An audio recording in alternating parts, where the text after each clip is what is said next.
This is the Eat Well, Think Well, Live Well podcast. I'm Lisa Salisbury, and this is episode 90, Primary Food. Welcome to Eat Well, Think Well, Live Well, the podcast for women who want to lose weight, but are tired of counting and calculating all the food.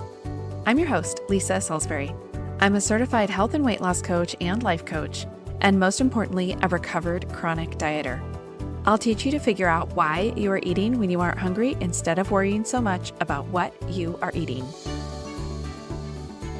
Hi friends, I've been thinking about you and wondering what I could share with you this week that might be meaningful to you. I want you to know that I think about you, the listener, a lot. I wonder what you're up to when you're listening to me, and I wonder if you're able to implement the topics I'm teaching about each week. After 90 episodes, I realize there is some repeat in what I say, and I'm okay with that. I think it's kind of like church. If you're a church or a synagogue or a temple goer, you know that essentially you're going to hear the same thing each week. It's going to be some form of, here's how to be a good human this week. It will vary, like maybe, it's about kindness and forgiveness this week, and next week it's about service or getting through trials. But ultimately, there's an overarching theme about how to live a good life. And so if I find myself repeating concepts about how to live a healthy life here on this podcast, I feel like I'm in good company with a lot of the teachers and the pastors out there. So today, though, I'm finally going to share a concept that I've never shared before on the podcast. It is something I learned during my health coaching certification, and definitely I want to give credit where credit is due. This concept is designed by the Institute for Integrative Nutrition, where I was certified as a health coach. It's called Primary Food, and we're going to use a tool called the Circle of Life to really dig deep on this. I will be letting you know at the end how to get a copy of the Circle of Life, so be sure to stay tuned for that. Primary food is the idea that our nutrition is a secondary source of energy, and that primary foods or non-food sources of nourishment are what really fuel us. This is the core of my program, Ideal, that states that I want to help you make your life amazing, so food doesn't have the job of comforter, compensator, and celebrator. If our primary foods are nourishing us, we don't need the food on our plates nearly as much to make up the difference, especially with joy. This is really similar to being in flow or being in the zone, as people say. Flow in positive psychology, as defined by Wikipedia, is the mental state in which a person performing some activity is fully immersed in a feeling of energized focus, full involvement, and enjoyment in the process of the activity. In essence, flow is characterized by the complete absorption in what one does and a resulting transformation in one's sense of time. So when you are in this state, you can imagine, or if you've been in this state before, you know that you have very little need for food. Now, this is not to say that you don't get hungry eventually or that you don't need to fill your physical requirements. Of course you do. It's just that the need for a mid-afternoon treat or a big lunch break is not actually what you're looking forward to when you are in the zone. You are less focused on what you are going to eat next, and it hardly matters because you just want to get back to doing what you were doing. This could be an exciting work project, but it also could be totally focused on playing with or caring for your grandchild. It could be being with a new love and totally focusing on them and your new relationship. It could also be improving your lifting at the gym and going all in on your physical body and improving that relationship. So there's a lot of ways that we can kind of be in flow. I find that if we tend to be in flow with our lives, it's because our primary food is really fueling us on a day-to-day, hour-by-hour sort of basis. So there are 4 areas that we define as the primary food, and those are career, relationships, physical activity, and spirituality. Under each of those pillars lie 2 subcategories, so that there ends up being 12 total subcategories. I know this can be kind of hard to visualize as I'm talking, and you're probably not actively taking notes because I imagine you're walking your dog or making dinner, because that's when I listen to podcasts too. So bear with me while I try to explain this. Imagine you're looking at a circle and you've drawn spokes like the spokes on a bike tire. And each line is one of these categories. Okay. So the first one we're going to talk about is under career. So you have career and then finances and education. We're going to give ratings on your level of satisfaction within each area at the end of the podcast using that circle of life tool. So more than just thinking if you like or don't like these things, I want you to consider your level of satisfaction with it. As you think about what you do, and I'm talking about in this subcategory of your career, I want to make special mention that if you are a stay-at-home mother, that is also your career. But as you think about this, think about how much pleasure you derive from your chosen career.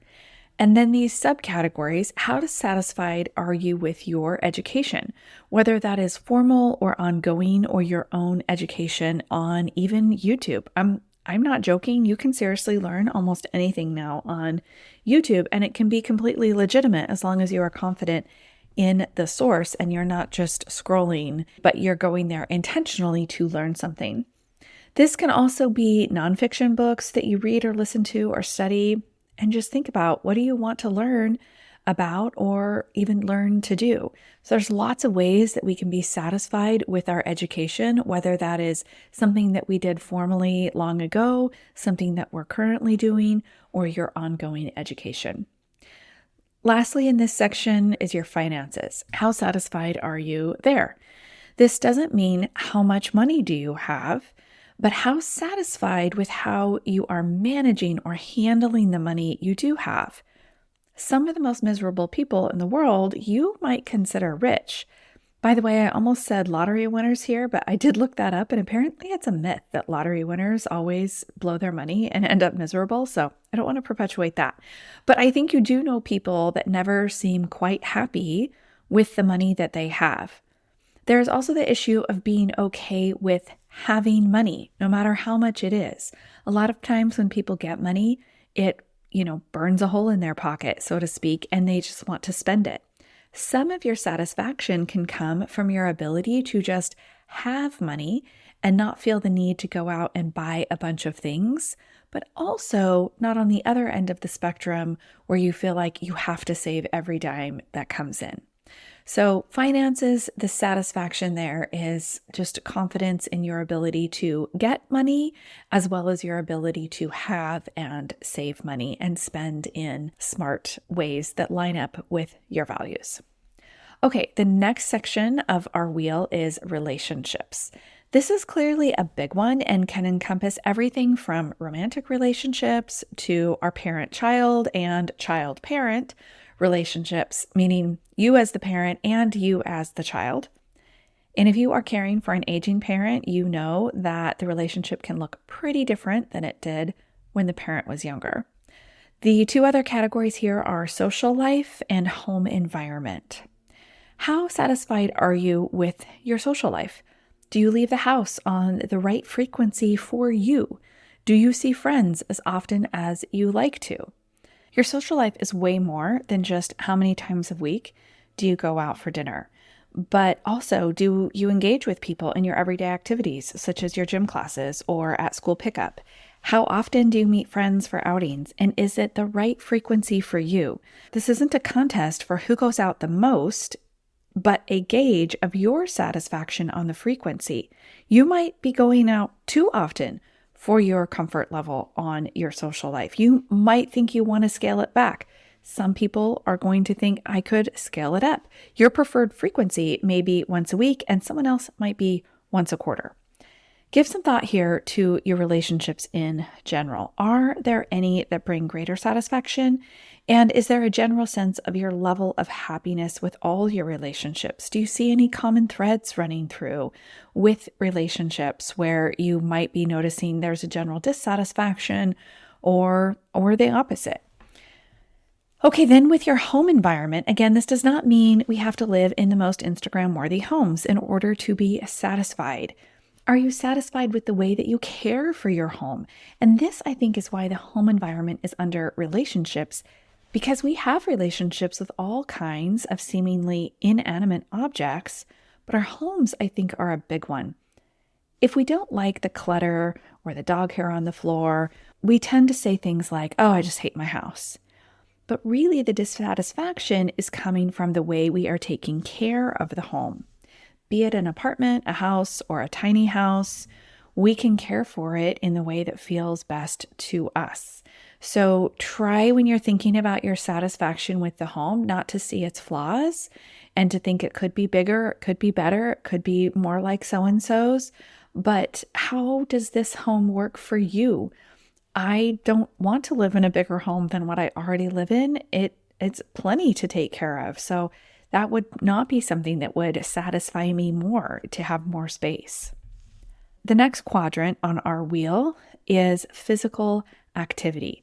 And the other two subcategories that go with this are health and home cooking. I just love these categories. So I think these two categories to physical activity are just really fascinating. So first, with physical activity itself, are you satisfied with your level of movement? Could it be more? Does it need to slow down? Are you constantly sore because of your workouts, or do you need to add in more mobility as you age? Do you feel like you've finally gotten your physical activity dialed in and you're working out because you love moving your body, you want to reward yourself with that movement? I hope this is what we're all aiming for, honestly. Your general health is also a section under physical activity. This can be a tough one because sometimes we're in poor health because of genetics, despite all we are doing. But when you are thinking about that satisfaction score, you can also be thinking of how you care for that body that might not be functioning as you had hoped. Are you satisfied with what you are doing to improve your health, with your focus on your health? That could be another way we rate it, is how much of a priority we're giving to our health can also help with our satisfaction. And then comes home cooking.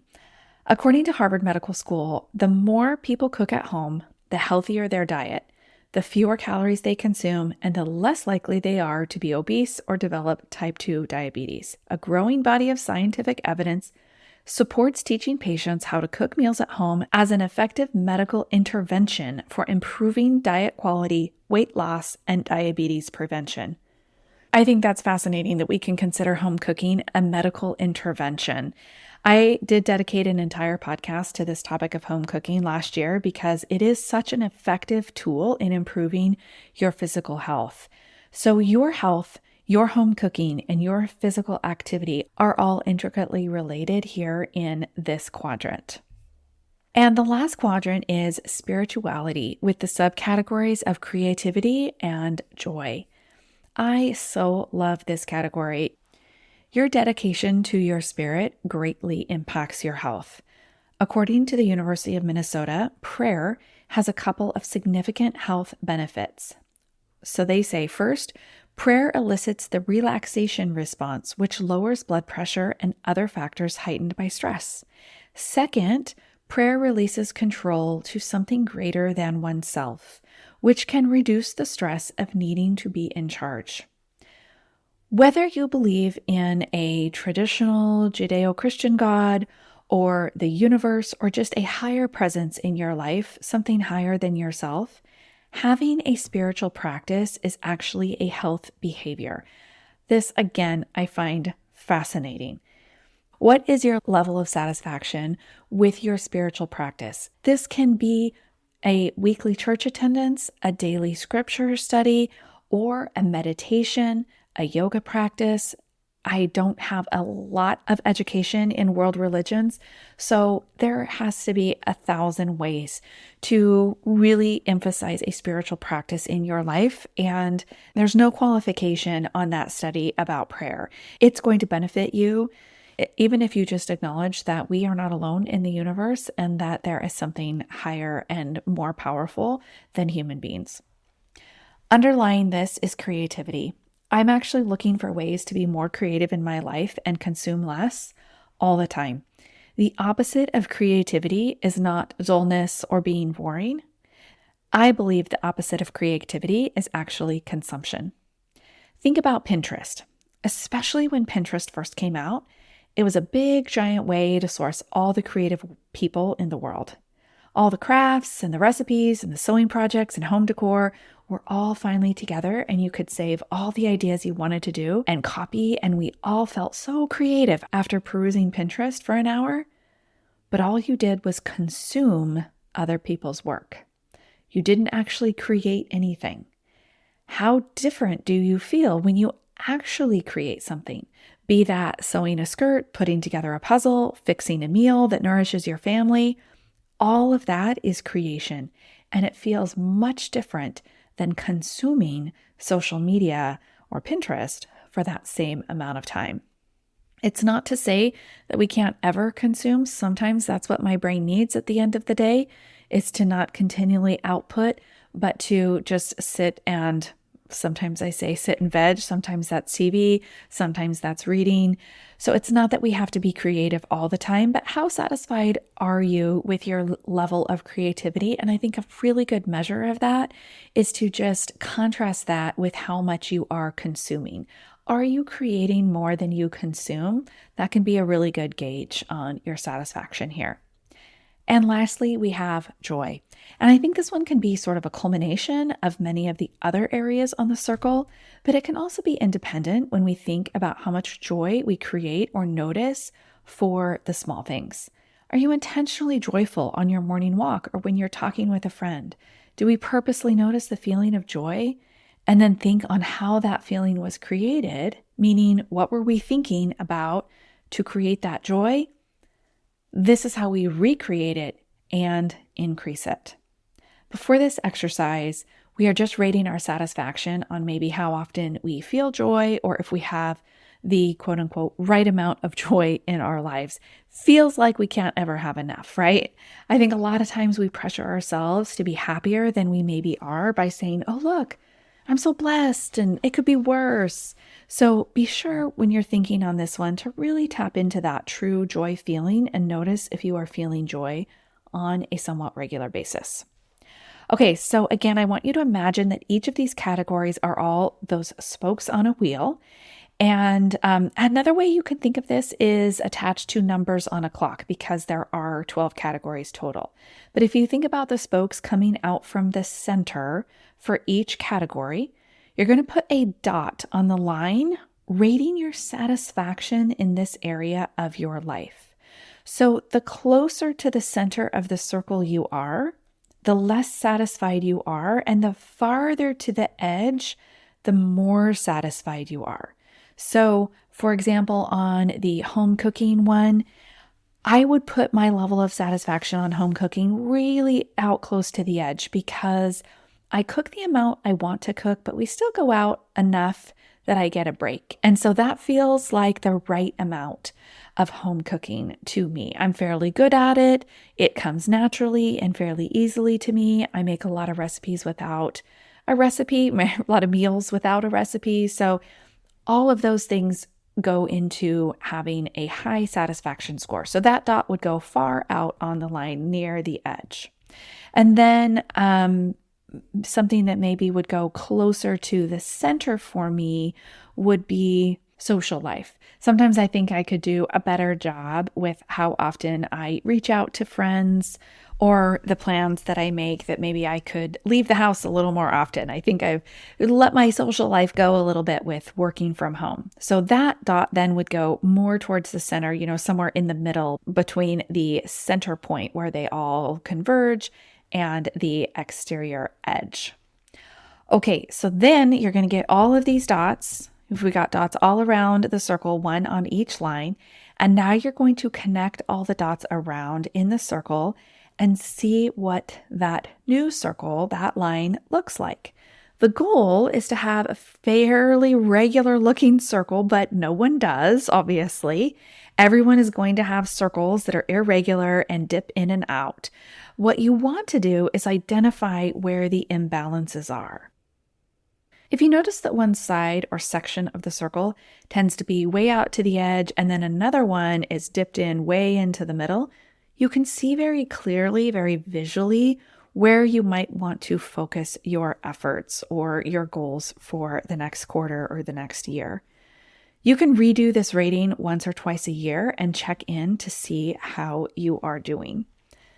Now, if you want a copy of my Circle of Life that's in full color and ready for you to print out and hang up to remind you of these categories, I'm going to be including it in my free food planning sessions. I'm doing just 10 of these in the next 4 weeks.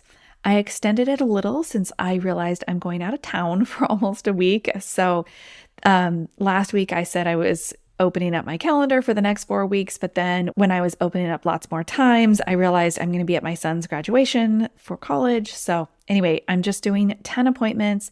They are filling up fast, but you do have still 4 weeks from now. So I'll be giving you a Jumpstart Your Weight Loss workbook and a copy of this Circle of Life. That is something new I'm offering this time around on these free food planning sessions that I did last August. I didn't do this, so it is something new, but because this is proprietary art from Institute for Integrative Nutrition, I can't just offer it for free download for everyone. You need to be more like my client. But when you come to one of my free sessions and I have the opportunity to coach you, I just already love you and consider you one of my clients. So that's how I get around it, by giving it to you that way. So you're going to love having this Circle of Life for yourself. You're going to love your free food planning session because you'll leave knowing exactly what to eat to start losing weight. And this is why I'm including this important new tool, because we need to know where the imbalances lie in your primary food before we get lost in the weeds of your secondary food or the food on your plate. The link for scheduling that, of course, is in the show notes. Please let me know if you have any questions about those free sessions. You can always DM me on Instagram. That's probably the easiest way, or just reply to one of my emails if you're on my email list. I send out really nice emails, so if you're not there, how come? Get on in there.